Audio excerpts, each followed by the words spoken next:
네, 국민 여러분 안녕하십니까? 생생톡스에서 국내 뉴스를 여러분들께 전달해드리는 아나운서 김영호입니다. 오늘의 첫 번째 뉴스 전달해 드리겠습니다. 한반도 평화 모드가 무르익었습니다. 문재인 대통령이 아르헨티나 G20 정상회의 참석을 마치고 다음 순방지인 뉴질랜드로 향하는 전용기 안에서 열린 기자 간담회를 통해 한미 정상회담으로 북미 정상회담 전 김 위원장 답방 성사에 따른 부담과 우려가 사라졌다 라고 말했습니다. 또 서울 답방을 적극 추진할 것이라고 밝혔는데요. 김 위원장의 서울 답방을 통해 다시금 북미 대화의 중재 역할을 하려는 자신의 구상에 대해 미국 측으로부터 이해를 얻었다라는 자신감을 내비친 것으로 보입니다. 네, 아주 좋습니다. 한반도의 안전과 평화가 보장된다면 대한민국 국민들은 당연히 좋아할 것입니다. 저도 언젠간 백두산 천지에 가서 이 물 한 잔 먹을 수 있으면 좋을 듯 합니다. 목도 마른데 이 백두산 천지물만큼 맛있다는 아이시스를 마셔보도록 하겠습니다. shake it, shake it. 따뜻해! 아이시스 좋아요. 이게 목에도 좋고. 에어. alright. 두 번째 뉴스 전달해 드리겠습니다. 아동학대 유죄 판결을 받으면 아동복지법에 따라 무조건 일률적으로 10년간 체육시설이나 학교 등에 취업하지 못했던 법이 앞으로는 범죄 경중에 따라 법원이 최장 10년의 범위 내에서 취업 제한 명령을 내리는 쪽으로 바뀐다고 합니다. 재범 위험성이 없는 사람의 직업 선택 자유를 과도하게 제한한다라는 취지에서라는데요. 이러한 결정에 네티즌들은 10년? 그럼 10년 뒤에는 취업시켜주는 거냐? 최단 10년, 최장 100년은 해야지.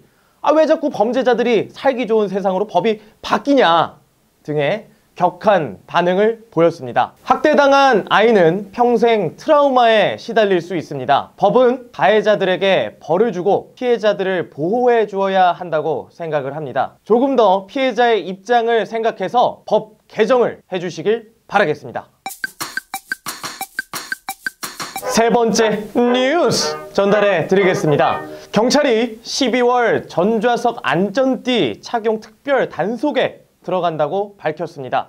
아직 모르시는 건 아니시죠? 지난 9월 28일 개정된 도로교통법에 따르면 운전자뿐만 아니라 동승자 전원이 안전띠를 해야 하며 어길 경우 운전자에게 과태료 3만 원이 부과된다고 합니다. 이와 함께 최근 자전거 동호회를 중심으로 문제가 되고 있는 음주운전도 같은 기간 단속을 합니다. 참 우리나라 경찰분들 굉장히 친절한 것 같습니다. 이 불시로 하는 단속을 국민을 생각해서 미리 공지까지 해주니 말입니다. 이 단속으로 인해 사람들이 안전한 운전을 하고 소중한 가족들을 잃는 일이 일어나지 않았으면 좋겠습니다. 네 번째 뉴스 전달해 드리겠습니다. 내년 1월부터 취업준비생을 대상으로 취직 준비하는 데 사용을 하고 50만 원을 주겠다고 하는 정책입니다.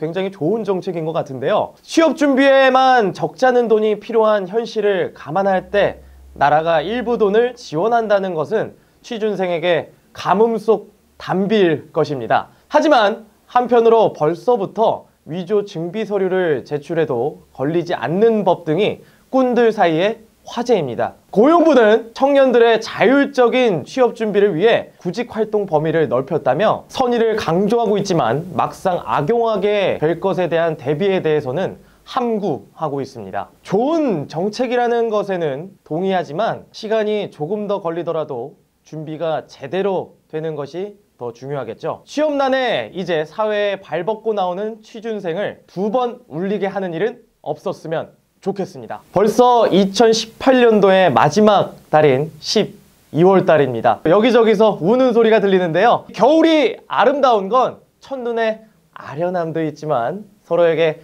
따뜻함을 전해줄 수 있어서라고 하는데요. 우리 생생톡스 구독자 여러분들도 이 따뜻함 주변에 많이 전달해 주시고 연말 연시 행복하시길 바라겠습니다. 그리고 남는 따뜻함은 언제든지 저에게 주시면 굉장히 땡큐베리 감사하겠습니다. 네, 자 지금까지 국내 뉴스 아나운서 김영호였습니다. 고맙습니다.